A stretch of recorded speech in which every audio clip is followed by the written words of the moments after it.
Urutan yang pertama dari 10 ini adalah keluarnya Dajjal. Ini urutan pertama. Dajjal, jemaah sekalian, adalah diambil dari kata-kata Dajjalah yang berarti kekacauan. Dajjal ini akan keluar nanti dari negeri Persia. Sebuah kota dalam hadis sahih dikatakan dari wilayah namanya Yahudiyah. Allahu alam apakah dia dari turunan Yahudi atau bukan, tapi yang jelas Dajjal nama orang, dipastikan disebutkan namanya dan cirinya. Dan dia akan diikuti dari wilayah Yahudiyah tadi, di wilayah Khurasan, kalau sekarang wilayah Iran, negeri Iran sekarang. Diikuti dengan 70.000 dari orang-orang Yahudi Khurasan. Dia akan keluar membuat kerusakan selama 40 hari. Kata Nabi SAW, 40 hari itu sehari seperti setahun, sehari lagi yang kedua seperti sebulan, hari yang ketiga seperti sepekan, dan sisa harinya seperti hari kalian. Ulama hadis mengatakan yang dimaksud adalah sehari pertama seperti setahun, memang setahun maksudnya. Jadi Dajjal akan buat kerusakan setahun, 2 bulan, 2 pekan. Dia akan keliling muka bumi semuanya, dan kata Nabi SAW, seluruh bumi ini akan dimasuki oleh Dajjal. Tidak tertinggal satu lorong, gang, jangankan kota atau desa, kecuali Dajjal akan masuk ke dalamnya, kecuali Madinah dan Mekah. Tidak bisa dimasuki oleh Dajjal. Kata Nabi SAW dalam hadis sahih, karena di setiap pintu gerbang Mekah dan Madinah, malaikat menghenuskan pedangnya dan menghalau Dajjal sehingga Dajjal tidak bisa masuk. Ciri-ciri Dajjal disebutkan dalam banyak hadis yang sahih adalah mata kanannya yang paling pertama rusak, seperti anggur kering. Kata Nabi SAW dalam hadis sahih, ketahuilah Dajjal buta mata kanannya dan Tuhan kalian tidak buta. Karena dia akan mengaku sebagai Tuhan. Mungkin Bapak Ibu tanya, bagaimana bisa orang mau mengikuti dia? Karena dia diberikan kelebihan sama Allah SWT. Dalam hadis sahih juga disebutkan kalau dia masuk ke dalam sebuah tempat, lokasi, wilayah, dan dia mengaku sebagai Tuhan, orang-orang ikutin, maka wilayahnya jadi subur, peternakannya jadi banyak, hujan turun dari langit, tanaman-tanaman mereka jadi subur. Memang fitnah, Allah turunkan tanda-tanda hari kiamat. Kalau wilayah itu tidak beriman kepada dia sebagai Tuhan, maka jadi kering, tandus, cobaan dari Allah Subhanahu Wa Taala. Makanya kata Nabi SAW disebutkan cirinya Dajjal mata kanannya rusak dan seperti anggur yang rusak. Ya. Kemudian dia orangnya memiliki kulit yang kehitam-hitaman serta memiliki dahi yang lebar. Setiap orang beriman bisa membaca di dahinya tertulis 3 huruf kafara. Semua orang yang ngerti tulisan Arab, tidak ngerti tulisan Arab akan bisa tahu dan baca itu. Di dahinya tertulis naudzubillah kafara, kufur. Semua orang muslim, orang beriman bisa baca itu. Rambutnya keriting dan orangnya tinggi besar. Dia akan mengaku sebagai Tuhan dan Dajjal akan diikuti kata Nabi SAW dengan pohon, dengan gunung, bergunung-gunung makanan. Allahu alam maksudnya bergunung-gunung ini seperti apa, tapi Dajjal kemungkinan besar memiliki banyak sekali persiapan yang dia akan berikan kepada wilayah-wilayah yang beriman kepadanya. Kata Nabi SAW, kalau kalian dengar Dajjal keluar di satu lokasi, maka menghindarlah. Walaupun kalian harus lari ke gunung. Tapi kalau seseorang di antara kalian bertemu dengannya, maka kokohkanlah. Artinya, kuatkanlah iman kalian, walaupun kalian harus dibunuh. Dajjal ini memiliki di tangan kanannya api, kelihatan besar, Allahu alam di telapak tangan atau di sebelah kanan tubuhnya. Kemudian di sebelah kirinya itu memiliki air yang sejuk seperti sebuah lautan yang luas. Sebagian ulama hadis mengambil hadis ini dengan letter-letternya, artinya dia memang punya api yang sangat besar untuk menghukum orang-orang yang tidak beriman pada dia, dan dia memiliki sungai atau lautan yang luas, airnya sejuk dan dingin bagi orang yang ikut kepada dia. Kata Nabi SAW, kalau kalian ditangkap oleh Dajjal, hadis segini, kalau kalian dengarkan Dajjal, carilah tempat yang jauh dan jangan seseorang di antara kalian berkata, imanku kuat, aku akan menghadapinya. Karena bisa saja dia mengatakan itu, ternyata pada saat ketemu dia jadi pengikutnya. Tapi kalau kalian bertemu, kokohkanlah pendirian kalian dan yakinlah Dajjal, ya, di tangan kanannya ada api dan di tangan kirinya ada lautan. Kalau kalian tertangkap, maka pilihlah yang di tangan kanannya, yang api. Dan ucapkanlah bismillah. Pada saat kalian pun harus dilemparkan ke api itu, ketahuilah api tersebut adalah lautan yang dingin. Terbalik. Air yang dingin di tangan kirinya sebenarnya itu adalah api neraka yang panas. Maka kita diajar oleh Nabi sallallahu alaihi wasallam. Dajjal terus aja banyak pengikutnya, akan diekspos seperti kita tahu sekarang. Luar biasa bagaimana media dalam sekejap saja sudah bisa tersebar di sana sini beritanya. Kata sebagian ulama yang menanggapi fasilitas media kita di zaman sekarang mengatakan kemungkinan besar memang Dajjal ini akan terekspos sangat cepat karena adanya media kayak kita sekarang. Cepatnya dia keliling muka bumi ini setahun, 2 bulan, 2 pekan sudah semua bumi ini dilingkari, didatangin karena memang sekarang fasilitas pesawat ada, transportasi mudah. Dan memang ada salah satu hadis yang dihasankan oleh para ulama, salah satu tanda-tanda hari kiamat adalah adanya besi yang berterbangan yang menjadi tunggangan manusia. Sekarang ada pesawat, ada kereta api, ada mobil. Nah, itu ada hadisnya, maksud tanda-tanda hari kiamat. Dajjal nanti akan masuk ke Mekah dan Madinah, akan tiba di Mekah dan Madinah, tapi yang dibahas dalam hadis adalah di kota Madinah. Mohon maaf.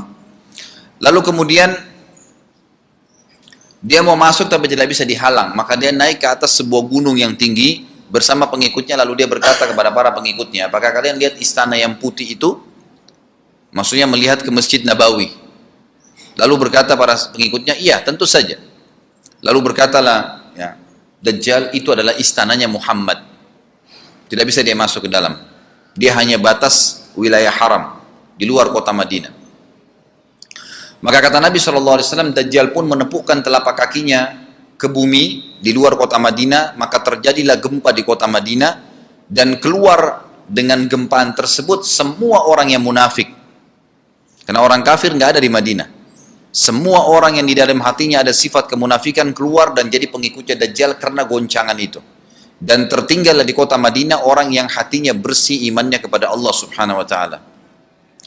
Lalu kata Nabi SAW akan keluar dari kota Madinah nanti saat satu orang anak muda dengan hikmah Allah, dia keluar dan orang ini bersih hatinya dengan keimanan. Maka Dajjal pun menangkapnya. Lalu dia ingin mendemokan kemampuannya di depan para pengikutnya. Lalu kemudian Dajjal pun mengatakan kepada anak muda tersebut, saya Tuhanmu. Anak muda itu mengatakan, kau adalah Dajjal yang telah disampaikan oleh Nabi kami Muhammad SAW. Maka dia pun mengambil gergaji, sebagian hadis lain menjelaskan alat yang tajam, lalu membelah dua anak itu. Dari kepalanya dibelah sampai ke kemaluannya, terbelah dua kiri kanan.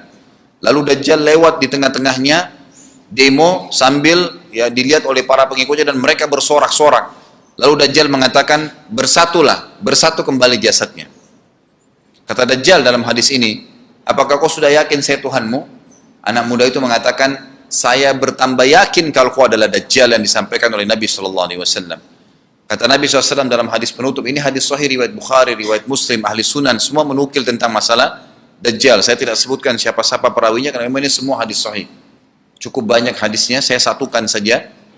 Jadi merangkai seperti sebuah cerita. Maka Dajjal pun akhirnya setelah itu tidak mampu menyentuh anak muda lagi. Anak muda itu, Allah SWT sudah selamatkan dia.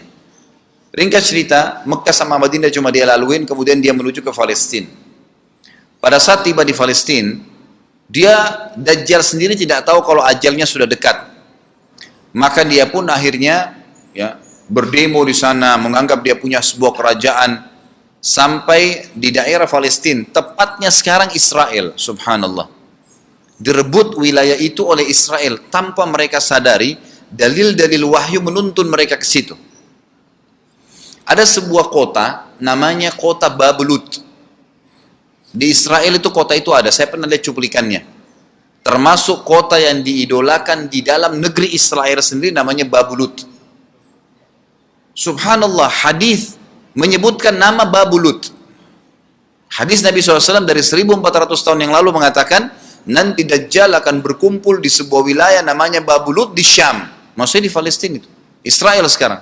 Ada kota Babulud dan orang Yahudi sekarang lagi gencar membangun kota itu dan dianggap kota favoritnya Israel. Subhanallah. Dajjal akan masuk ke sana dan berkurung diri. Pada saat dia tiba di Palestina, waktu yang bersamaan di kota Madinah berkecamuk. Kaum muslimin sepakat semua keluar untuk mengejar Dajjal dan membunuhnya. Keluar dari kota Madinah satu orang yang namanya seperti namanya Nabi Muhammad SAW, Muhammad bin Abdullah, dan dia dari turunan Nabi SAW juga. Kata Nabi SAW akan keluar nanti, ya, seseorang dari kota Madinah, dari keturunanku, yang namanya seperti namaku, Muhammad bin Abdullah. Juga sama posternya, parasnya seperti aku. Sama dengan Nabi SAW, persis alisnya, rambutnya, kulitnya, dari turunan Nabi SAW, tapi dari asli kota Madinah. Sebagian ulama hadis mengatakan dari turunan Hasan radhiyallahu anhum ajmain. Intinya kata Nabi SAW akan keluar nanti dari kota Madinah, tapi akhlaknya bukan seperti akhlakku. Tentu tidak mungkin ada orang yang sama dengan akhlak Nabi SAW. Kata Nabi SAW, Allah mengubah dia dalam sehari semalam. Tiba-tiba berubah menjadi orang baik dalam sehari semalam, jadi orang faham agama. Lalu orang-orang pun akan datang kepadanya dari masyarakat Madinah berkata, engkau adalah turunan Rasulullah SAW, pimpinlah kami berperang melawan Dajjal. Maka dia pun menolak. Dia menolak awalnya, kemudian dia menuju ke Mekah diikutin dengan 300 orang pertama dari kota Madinah. Sampai di Mekah, setelah selesai dia tawaf, maka seluruh muslimin menunjuknya sambil mengatakan, engkau harus memimpin kami. Dan orang ini punya julukan Mahdi, dikenal dengan Imam Mahdi. Inilah tanda-tanda kiamat yang kedua. Setelah Dajjal keluar, buat kerusakan di muka bumi tadi selama 40 hari itu atau setahun lebih. Kemudian keluarlah tanda-tanda kiamat kedua pada saat dia sudah tiba di kota Babulud di Israel. Keluarlah si Mahdi ini. Pada saat dia tiba di Mekah, dibaiatlah oleh banyak kaum muslimin, tidak disebutkan jumlah pasukannya, maka terbentuklah pasukan jihad yang mengejar Dajjal menuju ke Palestina. Lalu keluar tanda-tanda kiamat 3, langsung berentetan semua. Makanya ulama mengatakan tanda-tanda kiamat kecil itu antara satu sama yang lain ada jarak-jaraknya. Tapi kalau tanda-tanda kiamat besar sekali datang, maka datang semua. Gitu kan. Walaupun memang ada masa, gitu kan, ada masanya. Tanda-tanda kiamat besar yang ketiga adalah pada saat pasukan Imam Mahdi dengan pasukan jihad itu tiba di Darul Baydha namanya. Menara kota putih yang ada menara putihnya, dan itu sekarang di negeri Syam, tepatnya di Damaskus, ibu kota Syria. Sebagian ulama mengatakan Masjid Jami' Syam, karena memang menaranya berwarna putih.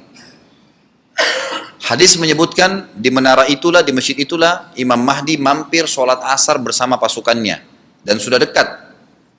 Syam, negeri Syam, masuk di dalamnya wilayah itu adalah Israel, ya sekarang Palestina, kemudian Syria, dan ini masjid ada di Syria, di Damaskus. Pada saat itulah datang tanda-tanda kiamat besar yang ketiga, yaitu turunnya Nabi Isa alaihissalam. Kata Nabi SAW dalam hadis Bukhari, hadis Muslim, hadis Sahih semuanya, dikatakan Isa alaihissalam akan turun sambil memegang kedua sayapnya malaikat, dan dari rambutnya yang basah meneteskan air. Pegang sayap malaikat turun, dan semua muslimin waktu itu menyaksikan.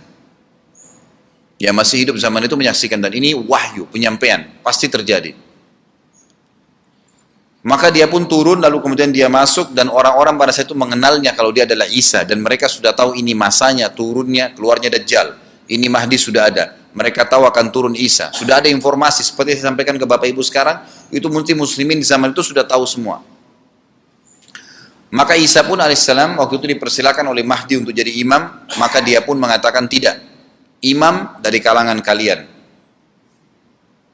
Dan kata Nabi SAW, ini kemuliaan bagi umat ini, karena Nabi sholat di belakang umat ini. Semestinya kalau ada Nabi, pasti Nabi jadi imam. Tidak mungkin digantikan oleh manusia biasa. Tapi waktu itu Imam Mahdi menjadi imam dan Nabi Isa sholat di belakangnya. Perlu anda tahu juga hadis Nabi SAW yang sahih yang berbunyi, kalau Musa dan Isa hidup di zaman aku sudah diutus, niscaya keduanya akan jadi pengikutku. Jadi memang kena kebenaran agama ini dibawa oleh Nabi SAW. Baik, sholatlah mereka, kemudian mereka menuju ke Palestina. 3 tanda-tanda kiamat sekaligus terjadi. Pada saat menuju ke Palestina, tiba di pintu gerbang Babulut.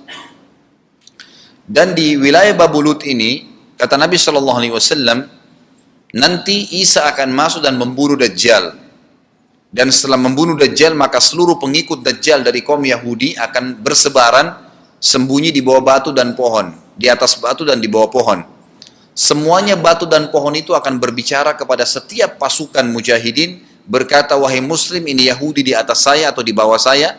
Batu bilang ini Yahudi yang sembunyi, yang pohon mengatakan, wahai muslim, ini Yahudi, bunuhlah dia. Maka dibunuhlah orang-orang Yahudi tersebut yang menjadi pengikut Dajjal oleh kaum muslimin. Kecuali satu pohon, namanya pohon Garqat. Pohon Garqat ini pohon yang daunnya kadang-kadang agak kering dan ada duri-duri, ya, batangnya ada durinya. Subhanallah, pohon ini dikenal dengan pohon Yahudi karena satu-satunya pohon yang tidak akan bicara nanti adalah pohon ini. Dan apakah Bapak Ibu sudah tahu sekarang pemerintah Israel besar-besaran menanam pohon itu? Subhanallah. Kalau Anda lihat di berita tentang apa yang sekarang ditanam di negeri Israel orang Yahudi, maka yang paling banyak adalah pohon Garqat. Bahkan cuplikan yang saya lihat tentang Babulut itu pohon Garqatnya sudah sangat besar-besar. Diameter sudah 3 meter, 4 meter ke atas. Mereka sangat tahu tentang hadis ini. Tapi memang orang Yahudi, sebagaimana Ibnu Abbas katakan radhiyallahu anhuma, beliau mengatakan sabda firman Allah SWT tafsirnya surah Al-Fatihah, ghairil maghdubi alaihim, bukan orang-orang yang kau murkahi ya Allah, ihdinas siratal mustaqim, tunjukkanlah kami jalan yang lurus, siratal ladzina an'amta alaihim, jalan orang-orang yang telah kau berikan petunjuk, maksudnya orang-orang yang beriman. Ghairil maghdubi alaihim, bukan orang yang kau murkahi. Kata sahabat Nabi Ibnu Abbas radhiyallahu anhu adalah orang-orang Yahudi. Allah murka sama mereka karena mereka tahu kebenaran tapi mereka tidak mau ikutin. Itu cirinya orang Yahudi. Bahkan Allah mengatakan tentang mereka terhadap Nabi SAW, ya'rifuna kama ya'rifuna abna'ahum. Mereka mengenal Muhammad SAW sebagaimana mereka mengenal anak-anak mereka sendiri. Jadi orang Yahudi tahu. Waladhdallin, dan bukan orang-orang yang sesat. Ini adalah kata Ibnu Abbas, orang-orang Nasrani. Mau nyebarin agama tapi mereka keliru. Agamanya yang Nabi Isa itu tidak wajib disebarkan di seluruh dunia. Tapi disebarin untuk Bani Israel. Karena Nabi Isa diutus untuk Bani Israel. Mereka mau berdakwah tapi salah. Ringkas cerita adalah Nabi Isa alaihissalam akhirnya tiba dengan pasukan mujahidin di depan pintu gerbang Babulut. Kemudian orang-orang Yahudi tidak kenal, tidak tahu Nabi Isa, tidak tahu tentang itu Mahdi. Mereka belum tahu ini. Mereka berbangga-bangga saja. Lalu mereka berkata kepada Dajjal, ada pasukan, segelintir pasukan yang mau menyerang kita. Dajjal mengatakan, bukakan pintu gerbang. Mereka tidak akan mampu melawan kita karena pasukannya mereka banyak memang. Maka Dajjal dengan sombongnya menunggu di depan pintu gerbang. Pada saat dibuka, Dajjal kaget melihat ada Isa alaihissalam. Dan pada saat itu kata Nabi SAW, Dajjal faham kalau sudah tiba ajalnya. Begitu melihat Isa alaihissalam, dia lari dan badannya sambil meleleh di depan para pengikutnya. Lalu Isa alaihissalam mengejarnya mengatakan, wahai musuh Allah, saatnya kau akan menemui ajalmu. Lalu ditusuklah dengan tombak emas di antara dua matanya, maksudnya di dahinya, ditusuk oleh Isa AS dan matilah Dajjal. Pada saat Dajjal mati, pengikutnya pada ketakutan semua. Mereka anggap Dajjal Tuhan, mereka anggap Dajjal orang yang perkasa lah, orang yang kebal lah, beragam macam kelebihan. Mereka kaget pada saat mati, maka bertebaranlah mereka dan akhirnya mereka sembunyi di bawah pohon dan batu, di atas batu. Kemudian seperti saya katakan tadi, hadis menjelaskan, batu dan pohon akan memberikan penjelasan, hai muslim ini Yahudi, bunuhlah. Maka dibunuhlah pada saat itu mereka. Lalu Nabi Isa AS memimpin di muka bumi, dan kata Nabi SAW, pada saat itu Islam, agama Islam yang dibawa oleh Nabi SAW akan masuk ke semua rumah di muka bumi, gak tersisa. Satu dunia ini semuanya Islam. Hadis sahih, kata Nabi SAW, Islam akan masuk ke setiap rumah, bi'izzil aziz au bidzilli dhalil, dengan kemuliaan atau terhina. Yang tidak mau terima dibunuh. Enggak ada lagi penolakan terhadap Islam. Itu hadis sahih. Maka Nabi Isa alaihissalam memimpin pada saat itu, disebutkan dalam hadis 40 tahun dengan ketenangan menerapkan hukum Islam. Kata Nabi SAW, bagaimana awal umat ini bisa sesat sementara aku yang pimpin? Dan bagaimana akhir umat ini bisa sesat sementara yang pimpin mereka Isa dengan menjalankan hukum-hukumku. Jadi Nabi Isa alaihissalam nanti menerapkan Al-Quran. Seperti yang kita lakukan, sholat, segala ini sudah selesai, dikerjakan semua. Dan dalam hadis lain dikatakan Isa alaihissalam akan menghancurkan semua salib, membunuh semua babi. Enggak ada seekor babi pun hidup di muka bumi pada saat itu, semua salib dihancurkan. Dan yang menjadi, tidak ada agama lain. Semua, Nasrani, Yahudi, Hindu, agama apa saja habis semuanya. Semuanya beriman kepada Allah subhanahu wa ta'ala dan menjadi muslim.